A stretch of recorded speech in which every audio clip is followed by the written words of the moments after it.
Assalamualaikum warahmatullahi wabarakatuh. Alhamdulillahirabbil alamin wa bihi nasta'in wa ala umuri dunya waddin. Sayyidina Muhammadin wa ala alihi washabihi ajmain. Amma ba'du. Rabbi shrah li sadri wa yassir li amri wa hlul 'uqdatam min lisani yafqahu qawli bi rahmatika ya arhamar rahimin. Berjumpa kembali dengan saya Muhammad Burhanuddin pada video pembahasan kali ini, yaitu kita akan membahas tentang hakikat manusia menurut Islam.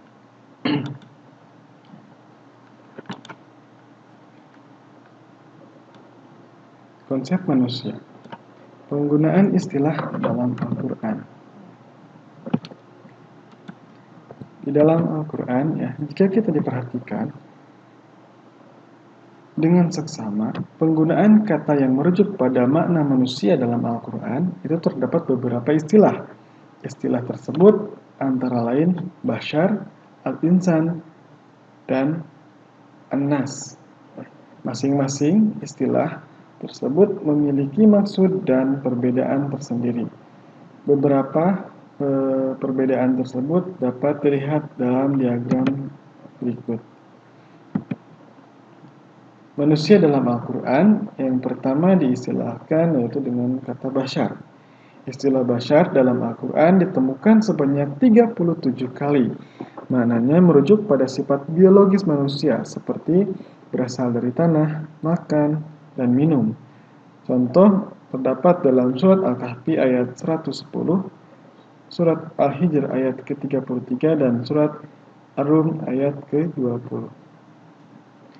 Yang kedua adalah Al-Insan. Istilah Al-Insan dalam Al-Quran ditemukan sebanyak 65 kali, lebih banyak dibandingkan dengan kata Bashar. Maknanya merujuk pada sifat psikologis atau spiritual manusia sebagai makhluk yang berpikir, diberi ilmu, dan mengemban amanah. Contoh dalam surat Al-Alaq ayat ke-5 dan Al-Ahzab ayat ke-72. Yang selanjutnya adalah An-Nas. Dalam Al-Quran ditemukan sebanyak 240 kali penyebutan An-Nas. Lebih banyak dibandingkan dengan Insan dan Bashar. Maknanya merujuk pada sifat manusia sebagai makhluk sosial atau kolektif. Contohnya dalam surat Az-Zumar ayat ke-27. Persamaan dan perbedaan manusia dengan makhluk Allah yang lainnya. Secara umum, antara manusia dengan makhluk Allah yang lainnya seperti jin, malaikat, dan yang lain memiliki kesamaan dari sisi orientasi atau tujuan penciptaannya, yakni sama-sama diberi tugas untuk beribadah pada Allah Subhanahu wa Ta'ala. Namun demikian, dalam kenyataannya terdapat kelompok ciptaan Allah yang lain yang membantah terhadap perintah Allah, yakni iblis dan syaitan. Hal ini sebagaimana terekam dalam Al-Quran surat Al-Baqarah ayat ke-34 yang berbunyi Bismillahirrahmanirrahim, wa idh qulna lil malaikati isjudu li Adam fasajadu illa iblis aba wastakbara wa kana minal kafirin. Dan ingatlah ketika kami berfirman kepada para malaikat, sujudlah kamu kepada Adam, maka sujudlah mereka kecuali iblis. Ia enggan dan takabur, dan adalah ia termasuk golongan orang-orang yang kafir. Dalam ayat ini menjelaskan bahwa iblis itu dengan kesombongannya, dengan ketakaburannya, dia enggan atau membangkang terhadap perintah Allah, yang mana perintah Allah pada waktu itu untuk bersujud kepada Nabi Adam. Karena merasa diri, mungkin iblis ini dengan kesombongannya, karena dia diciptakan dari api sedangkan Adam diciptakan dari tanah, dan dia beranggapan bahwa derajat api itu lebih tinggi daripada derajat tanah. Maka dari itu iblis enggan bersujud kepada Nabi Adam. Martabat manusia Yang pertama, tujuan penciptaan manusia. Tujuan pokok penciptaan manusia adalah semata-mata hanya untuk beribadah pada Allah Subhanahu wa taala. Hal ini sebagaimana dijelaskan dalam Quran surat Az-Zariyat ayat ke-56 yang berbunyi, "Wa ma khalaqtul jinna wal insa illa liya'budun." Dan aku tidak menciptakan jin dan manusia melainkan supaya mereka mengabdi kepadaku. Menurut para ulama, ibadah yang dimaksud dalam ayat tersebut adalah ibadah yang menyangkut hubungan dengan manusia dengan Allah, atau mahdoh atau vertikal, maupun hubungan manusia dengan sesamanya atau ghair mahdoh atau horizontal. Kemudian proses penciptaan manusia ini dijelaskan dalam Al-Quran surat Al-Mu'minun ayat ke-12 sampai ke-15. Proses kejadian manusia secara lengkap itu dijabarkan dalam surat ini. Silahkan mungkin kalian bisa baca. Ini adalah ayatnya, ya, surat Al-Mu'minun ayat ke-12 sampai ke-15 yang mengandung arti seperti berikut. Dan sesungguhnya kami telah menciptakan manusia dari suatu saripati yang berasal dari tanah. Kemudian kami jadikan saripati itu air mani yang disimpan dalam tempat yang kokoh atau rahim. Kemudian air mani itu kami jadikan segumpal darah. Lalu segumpal darah itu kami jadikan segumpal daging. Dan segumpal daging itu kami jadikan tulang belulang. Lalu tulang belulang itu kami bungkus dengan daging. Kemudian kami jadikan dia makhluk yang berbentuk lain. Maka Maha Suci Allah, pencipta yang paling baik. Kemudian sesudah itu, sesungguhnya kamu sekalian benar-benar akan mati. Quran surat Al-Mu'minun ayat 12 sampai 15. Dalam surat ini dijelaskan secara rinci bahwa manusia itu berasal dari apa? Yaitu berasal dari saripati tanah. Kemudian saripati tanah itu dijadikan mani. Dan dalam ayat ini dijelaskan sampai akhirnya manusia itu akan mati kembali. Ini adalah diagram atau skema penciptaan manusia, berasal dari sperma ayah dan sel telur dari sang ibu. Nah, tanpa keduanya ini kita tidak akan terjadi, ya, tidak akan bisa terproses kecuali Allah yang mengizinkan. Kemudian adanya pembuahan fase nutfah dalam rahim ibu selama 40 hari.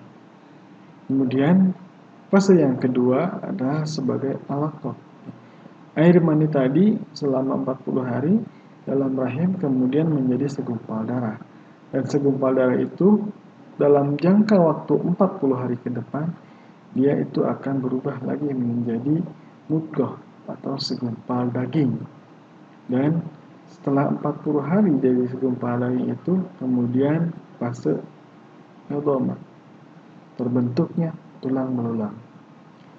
Kemudian setelah fase ini ditiupkanlah ruh serta ketentuan atau takdir yang menyangkut rezeki, kematian, amal ibadah, kecelakaan dan kebahagiaan. Itu mungkin dalam waktu kisaran 4 bulan kandungan. Dan dalam waktu 4 bulan kandungan ini ya, manusia sudah menjadi makhluk yang sempurna dan sudah diberi ruh atau sudah hidup dan menantikan pada waktunya kelahiran. Setelah manusia lahir, barulah manusia akan kembali mati. Nah, berikut ilustrasinya, silahkan kalian untuk diperhatikan.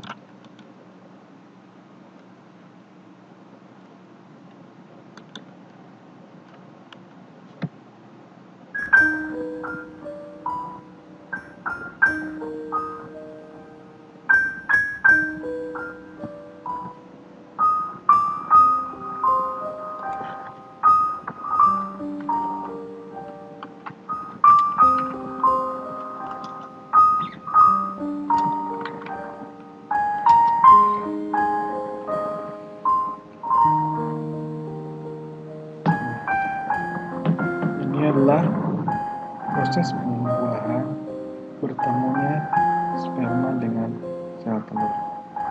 Dia berlama-lama masuk dan kemudian bercampur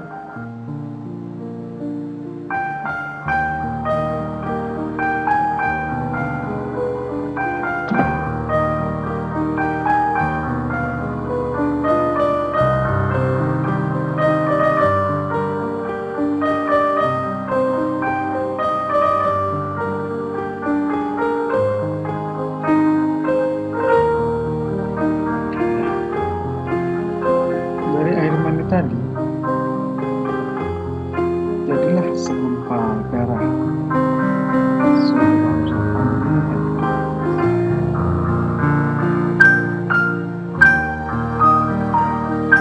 Kemudian dari segumpal darah jadilah segumpal batu.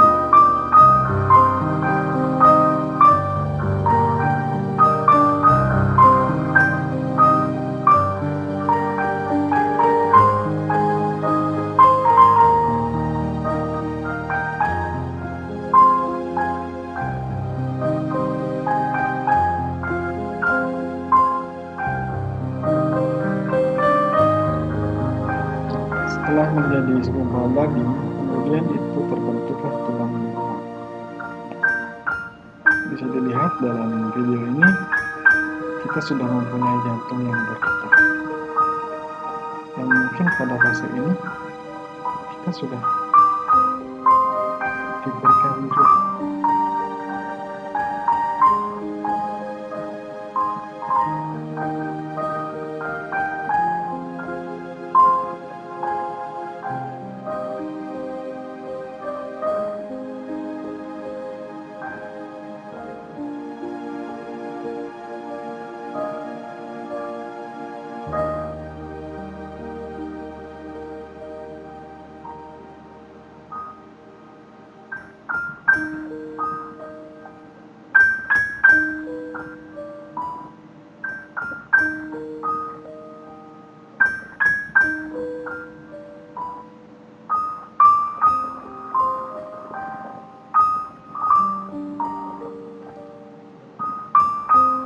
Maka ini kemudian kita sudah menjadi makhluk yang berbentuk lain.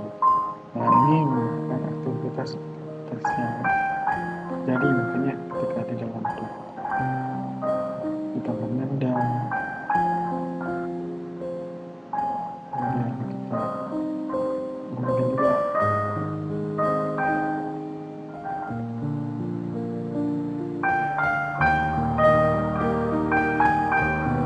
yang patut kita syukuri, Allah menciptakan manusia ini merupakan makhluk yang paling sempurna.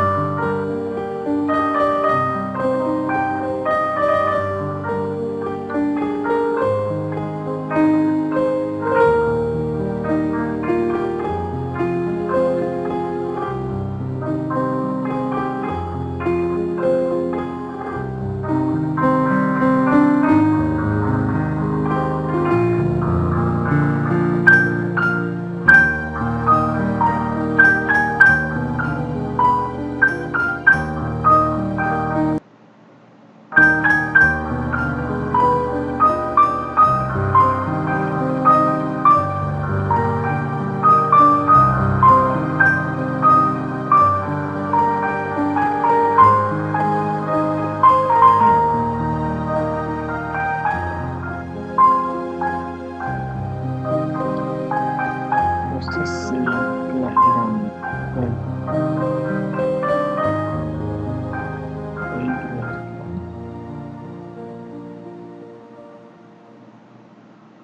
Maka hendaklah manusia memperhatikan dari apakah dia diciptakan.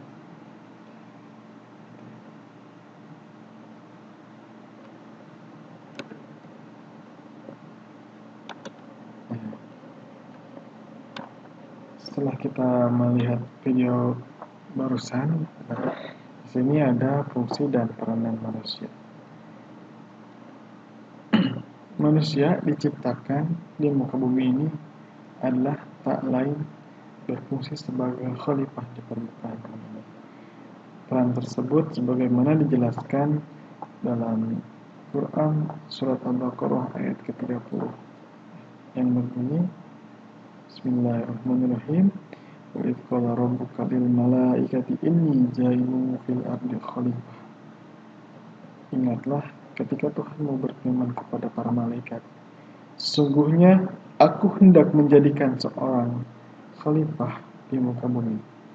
Istilah khalifah dalam ayat tersebut memiliki makna sebagai penerus ajaran Allah Subhanahu wa taala dan pemakmur dan pengelola bumi beserta isinya. Mungkin sekian video pembelajaran kali ini yang saya bisa sampaikan.